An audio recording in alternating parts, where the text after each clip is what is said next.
Pinupuri ka namin, O Diyos, Ama, Anak, at Espiritu Santo. Salamat, Ama, na ibinigay mo sa amin si Jesus na iyong anak, na namatay para sa aming kasalanan, iyong muling binuhay, iniakyat at iniluklok sa iyong kanan sa langit. Salamat na ibinigay mo sa amin ang iyong banal na Espiritu, at sa pamamagitan niya ay ibinuhos mo ang iyong pag-ibig sa aming puso.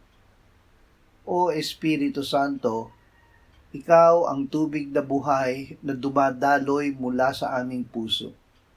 Panatilihin mo sa aming puso ang pag-ibig mo at paapawin mo tungo sa Ama, sa Anak at sa lahat ng iniibig ng Diyos. Amen.